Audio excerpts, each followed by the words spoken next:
देश के अंदर सोलर पॉलिसी को आगे बढ़ाते हुए नए नए उपाय प्रारंभ हुए और मुझे प्रसन्नता है कि उत्तर प्रदेश में 8 वर्ष पहले जो मात्र 267 मेगावाट सोलर एनर्जी बनती थी, आज ये बढ़कर के लगभग 5000 मेगावाट तक पहुंच चुकी है और हम लोगों ने इसके लिए बुंदेलखंड क्षेत्र में एक बड़े कार्यक्रम को आगे बढ़ाने का कार्य भी किया है। अयोध्या में श्री राम जन्मभूमि में रामलला के विराजमान होने के साथ ही सूर्य वंश की राजधानी को देश की पहली सोलर सिटी के रूप में भी विकसित करने के एक बड़े कार्यक्रम को सरकार आगे बढ़ा रही है। उत्तर प्रदेश में जो संभावनाएं, उन संभावनाओं को आगे बढ़ाने के लिए उत्तर प्रदेश के साथ मिलकर के इस कार्यक्रम को आगे बढ़ाने के लिए अवाडा ग्रुप ने यहां दादरी में 1.5 gigawatt solar module manufacturing giga factory की स्थापना की है, जिसका आज अभी लोकार्पण का कार्यक्रम संपन्न हुआ है। और इसके साथ ही इकोटेक 16 में ग्रेटर नोएडा में 5 gigawatt integrated solar module manufacturing unit के आज ग्राउंड ब्रेकिंग का कार्यक्रम भी संपन्न हुआ है। मैं इसके लिए विनीत मित्तल जी को और उनकी पूरी टीम को हृदय से बधाई देता हूं।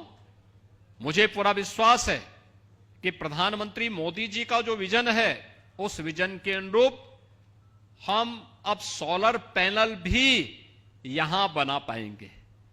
सोलर पैनल से जुड़े हुए जो सेल हैं, उनका मैन्युफैक्चरिंग भी उत्तर प्रदेश के अंदर हो पाएगा।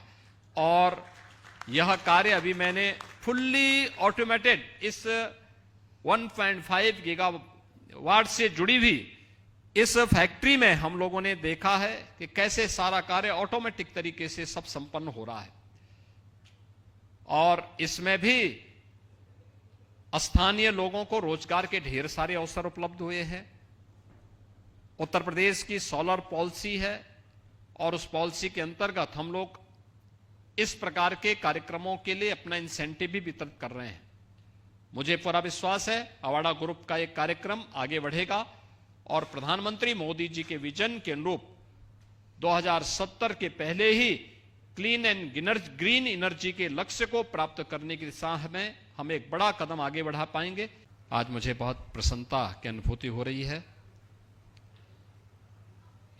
कि देश के यशस्वी प्रधानमंत्री से नरेंद्र मोदी जी के विजन कि 2070 में नेट जीरो के लक्ष्य को हमें प्राप्त करना है, तो उसके लिए क्लीन एंड ग्रीन एनर्जी को भारत के अंदर पैदा करने के एक बड़े अभियान को अपने हाथों में लेना होगा। और अवाडा ग्रुप ने उस चुनौती को स्वीकार किया और आज यहां पर हम लोग 1.5 gigawatt solar module manufacturing giga factory के उद्घाटन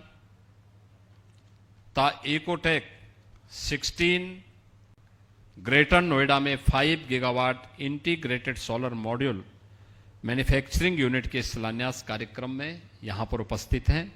मैं इसके लिए विनीत जी को और उनकी पूरी टीम को हृदय से बधाई देता हूं। क्लीन और ग्रीन एनर्जी यह इस जीव सृष्टि की सबसे बड़ी आज आवश्यकता हो गई है। हम में से हर व्यक्ति पर्यावरण की चुनौतियों से जूझ रहा है। ये केवल ग्लोबल वार्मिंग की चुनौती मात्र नहीं है, बल्कि हमारे डे टू डे के कार्यों के दौरान भी हम इस बात का अनुभव करते हैं। आप देखते होंगे नवंबर दिसंबर में, जनवरी फरवरी में देश का एनसीआर का क्षेत्र एक गैस चैम्बर बन जाता है। हेल्थ इमरजेंसी लागू करनी पड़ती है। देश के किसी क्षेत्र में अतिवृष्टि का होना, कहीं अनावृष्टि का होना, ये सभी पर्यावरण असंतुलन के जो एक कारक हैं, कहीं ना कहीं इसके पीछे असंतुलित, अनियोजित विकास एक कारण है। हमने विकास का जो पैमाना तैयार किया, उसमें पहले से चले आ रहे उन संसाधनों को व्यवस्थित रूप से अगर हमने उसका उपयोग किया होता तो संभवतः यह विकराल दृष्टि नहीं होती। आजकल आप देख रहे होंगे यूरोप के कई देशों में बाढ़ आई है, सऊदी अरब में बाढ़ आई है, तमाम अन्य देश बाढ़ से पूरी तरह परेशान हैं। फ्रांस हो, जापान, आपके जापान है, स्पेन है, तमाम अन्य देश बुरी तरह प्रभावित हैं। ये सभी चीजें दिखाती हैं कि एक ग्लोबल वार्मिंग के दुष्परिणाम है जिसको झेलने के लिए हमें मजबूर होना पड़ रहा है। और यह दुनिया के सामने अगर यही रही तो खाद्यान्न का संकट खड़ा करेगा, अस्तित्व का संकट खड़ा करेगा, तमाम प्रकार की बीमारियों को जन्म देगा।